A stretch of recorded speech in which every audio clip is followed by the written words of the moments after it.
welcome to Worlds Apart. For much of the Syrian war, the anti-Iranian Arab consensus has played handsomely into Israel's hands, and that is until the Friends of Syria group imploded from within.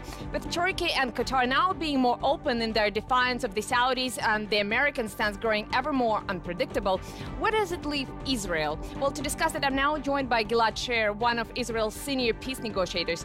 Mr. Sher, it's such an honor, such a pleasure to have you on the show. Thank you very much for your time. Hi, thank you. Now, it's believed that Israel has largely stayed out of the Syrian war, even though occasionally it did conduct airstrikes as well as had some assistance program going on to help the anti-government groups operating in and around Golan Heights. What is your sense about this conflict? Where is it heading now? Well, it seems that the conflict, this terrible, tragic bloodshed, is moving slowly towards some kind of a subsided arrangement. And Israel has been very consistent since the outset of this conflict. It does not intervene in this internal tragedy. We've been on the sidelines since the outset, as you know, except for one thing, and this is treating the war-wounded. Whoever needed assistance or life-saving got it from Israel.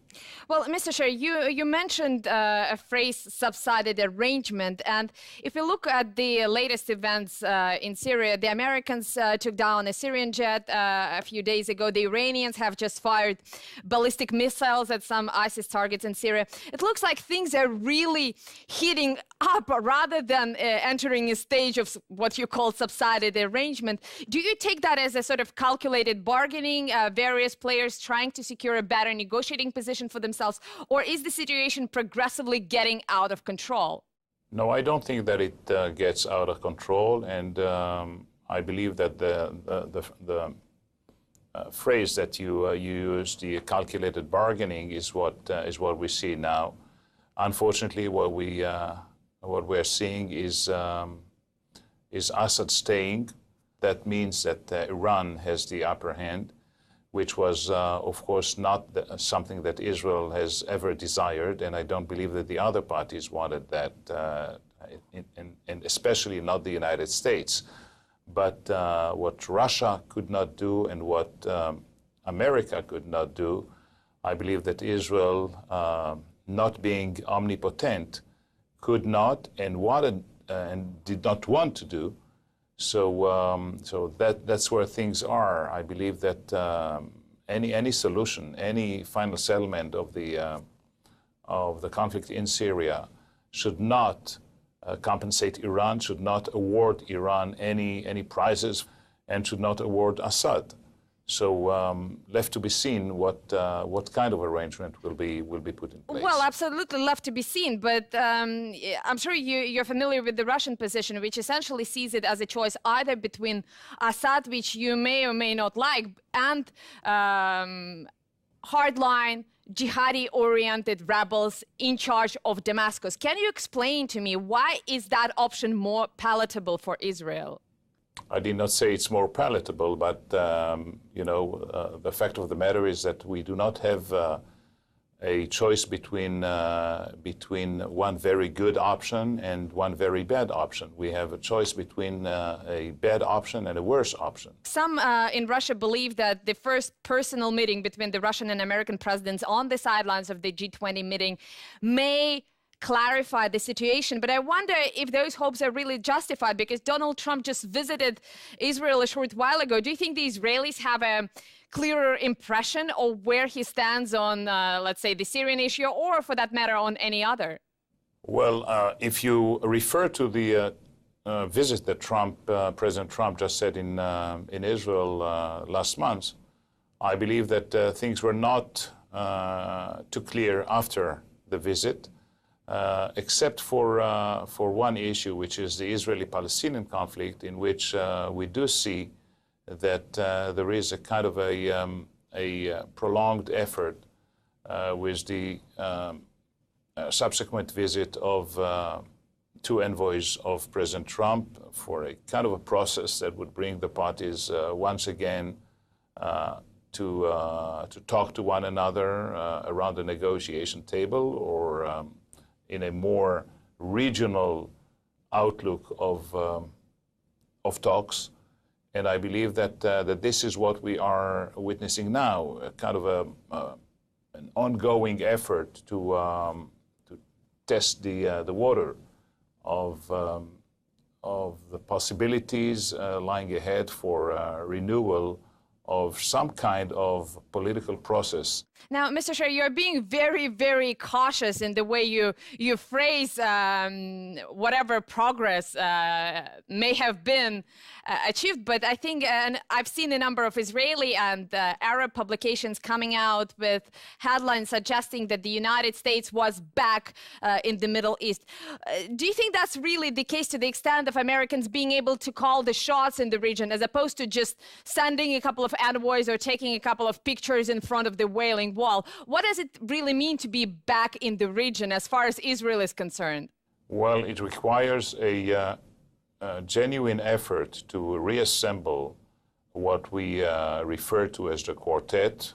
That means America, Russia, the EU, and the United Nations, in order to have a more coherent international approach to resolving the Arab-Israeli conflict in general and the Israeli-Palestinian conflict in particular. And I believe that this has started with the good relationship that President Trump and President Putin have between the two of them, and some European, I would say, readiness to engage in a more in a more serious manner. And then I would hope for a more binding, continuous process that would have at least three-pronged. First one would be regional. We have a lot of common concerns with certain relatively moderate Sunni regimes around us. And then we have also to bilaterally continue the negotiations with the Palestinians on the basis of transitional agreements and gradual interim processes that would bring us closer to the two-state reality before we get to the two-state solution. And of course, we need to complement that by the third prong, which is the independent constructive steps that would complement those steps and reverse the trend towards the one binational state, which would be a disaster for both Israel and the Palestinians. Well, Mr. Sher, in the meantime, we have another regional conflict brewing, this time between Qatar and Saudi Arabia, with Turkey taking the Qatar side.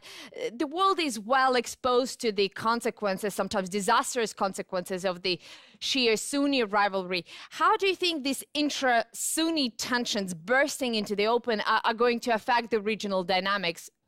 Look, I'm not referring to anything like a regional conference with a lot of photo ops, and I'm talking about a serious process that relates to countering the Iran expansionism and aspiration for possessing weaponry, nuclear weaponry.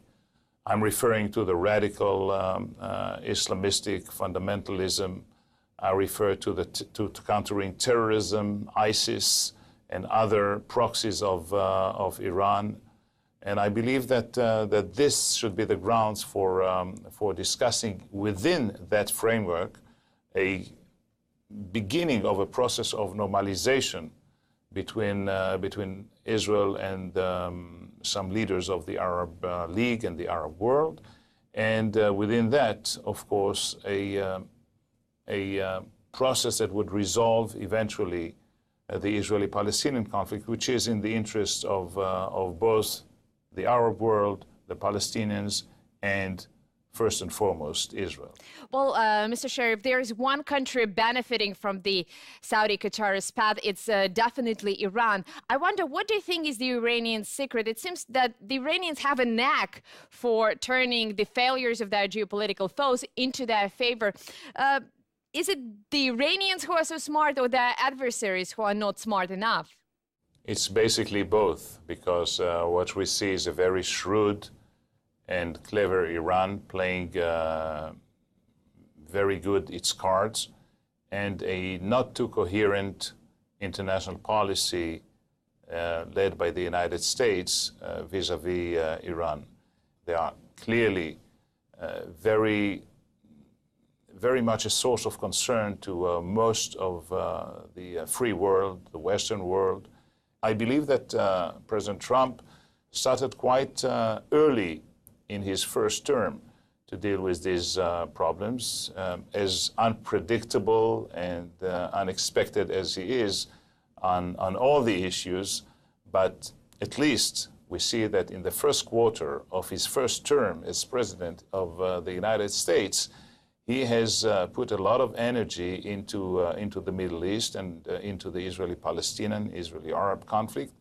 And I hope that, that this would signal to both to Iran and to the rest of the potential allies for countering Iran that he is serious in that respect.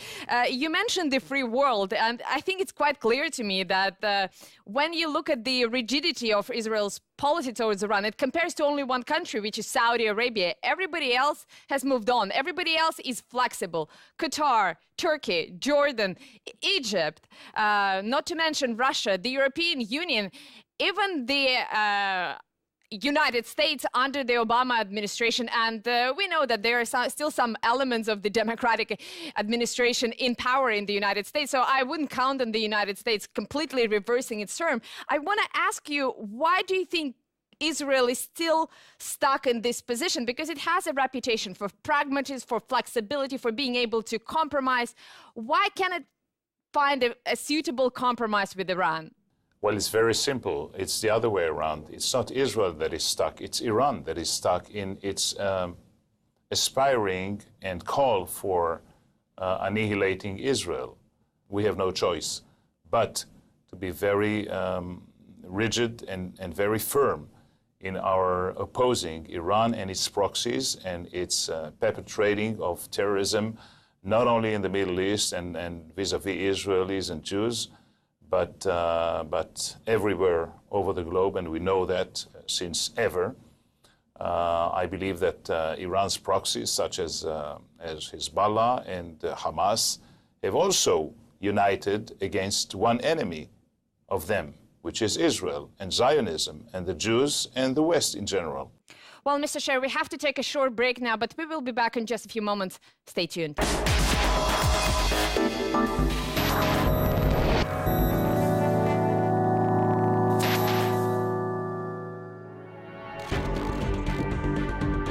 Welcome back to Worlds Apart. We are talking to Gilead Sher, one of Israel's senior peace negotiators. Mr. Sher, you recently published an interesting article describing how Trump can apply his deal-making principles to the Israeli-Palestinian peacemaking. And you start with this think big advice. You suggest that he should include the regional actors, particularly the Gulf states. But again, you make no mention of Iran, which definitely has an interest in the Palestinian question. It has a leverage there.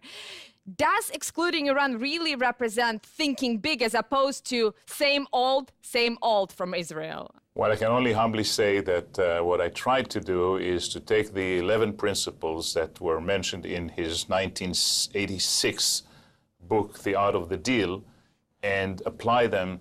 One of the principles that you've just mentioned is to get a larger outlook into the Middle East, and employ the rules that he himself is promoting in his book, looking at the broader Middle Eastern ballpark. And it might so happen that in the future, Iran also will be part of that, but it depends on how compliant it will be with the JCPOA that was signed 2 years ago, and how genuine would be their implementation of all the measures and provisions within this agreement. Mr. Sher, you are doing this typical Israeli thing of dragging a totally separate issue into the Israeli-Palestinian question. I mean, I understand that it's kind of accepted as that the only way to get in Trump's good graces is to quote his own ideas to him. But again, I want to ask you the same question again. Why is it excluding Iran going to present any new framework, especially now that the regional powers seem to be in such a disarray? You called for involving the regional actors, but they cannot agree between themselves. Do you think they would put all their grievances aside for the sake of the Palestinians? No, of course not. I don't think that that this is intertwined, but I believe that the Israeli-Palestinian conflict has to be resolved in a two-state for two people manner, and that there should be a boundary between Israel and the state of Palestine. So I believe that this is the right course of things to be looking for, and including Iran in this process seems to be very, very kind of redundant, because Iran looks at exactly the other direction. How to not allow this resolution of the Israeli-Palestinian conflict to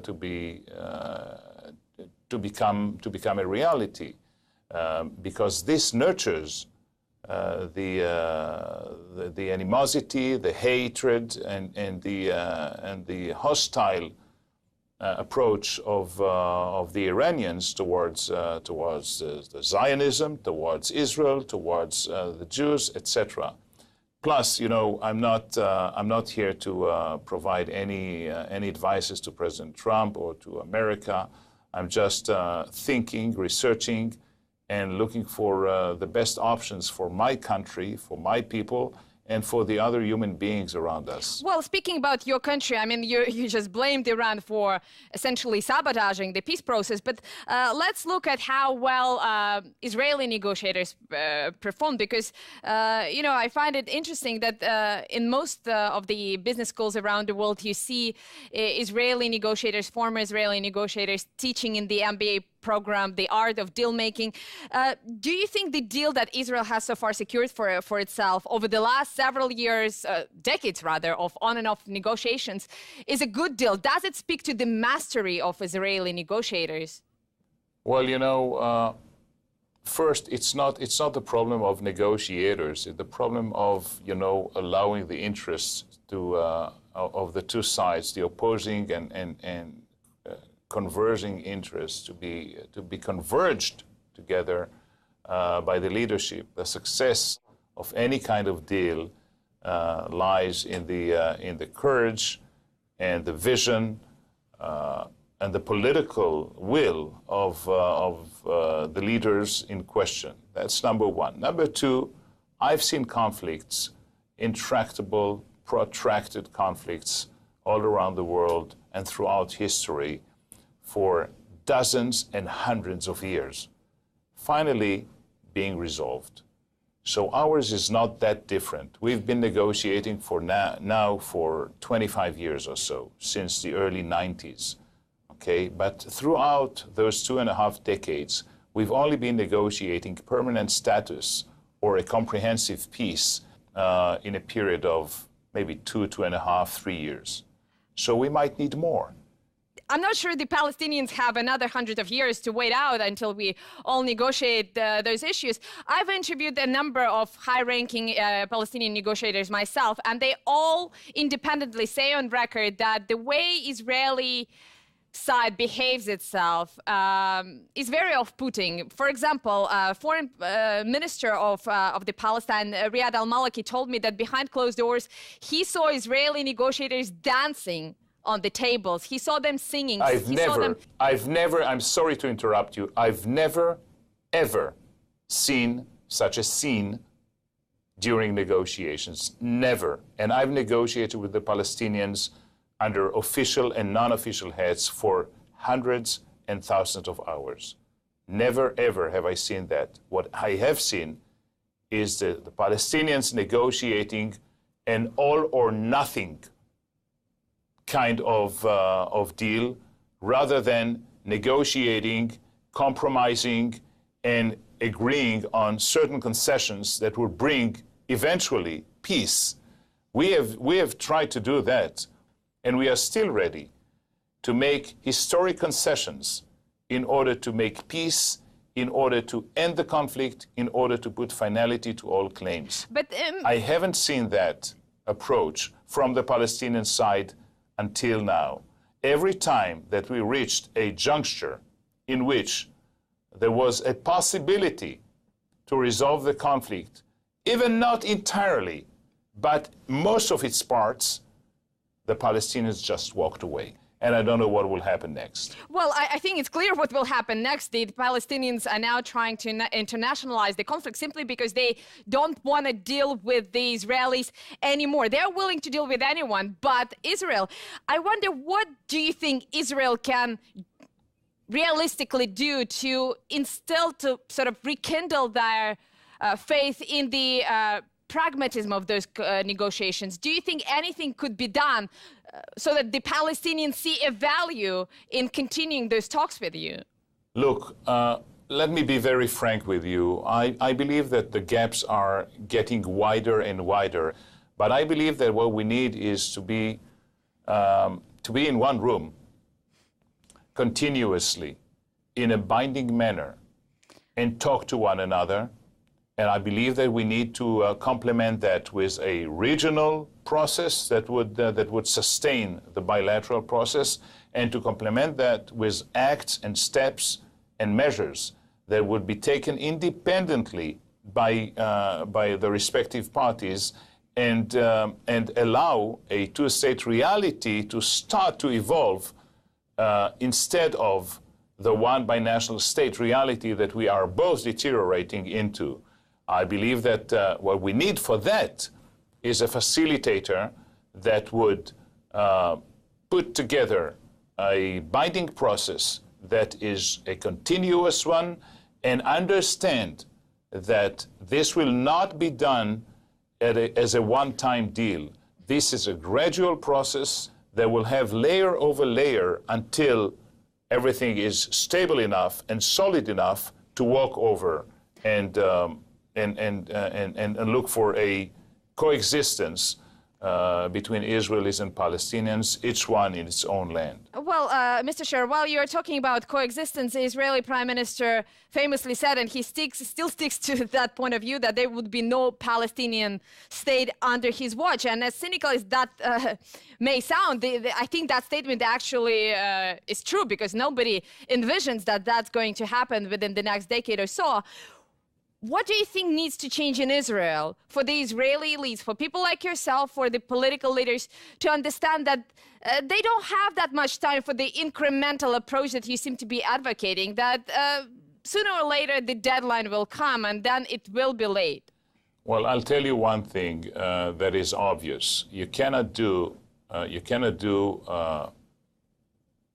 at the same time perpetration of terrorism and incitement and hostilities vis-a-vis Israelis and Jews, internationalizing, delegitimizing Israel, demonizing Israelis, etc., and say, well, let's make peace now.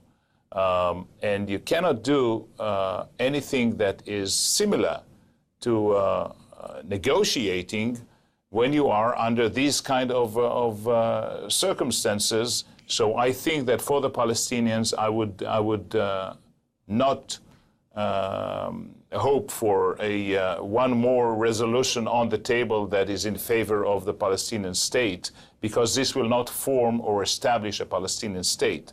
I believe that only throughout discussions, talks, and negotiations we could advance towards a mutual future of understanding, of compromising. And for Israel's, I believe that it is our duty. It is my own leadership duty and our own civil society and constituency duty to look for every way to preserve the Jewish democratic character and identity of Israel. This is what the founding fathers of Israel 70 years ago had in mind. This is what I believe would be the best for Israel in order to encompass its core values, its humanitarian values, its Jewish values within recognized and secure boundaries. We are open to negotiating that, but we cannot accept the all or nothing plus terrorism that comes along with this formula. When I negotiated in Camp David and Taba and afterwards, and also during the other rounds of negotiations on permanent status, what we had as a leading formula was nothing is agreed until everything is agreed. And I think that it's time that we change that into whatever is agreed or mutually coordinated should be implemented. Now, Mr. Sher, unfortunately, we have to leave it there. I really appreciate your being here and sharing your insights with us. You've been very gracious with your time. And I invite all our viewers, Palestinian, Israelis, Americans, Russians, to leave their comments on our Twitter, Facebook, YouTube pages. And I hope to see you again. Same place, same time, here on Worlds Apart.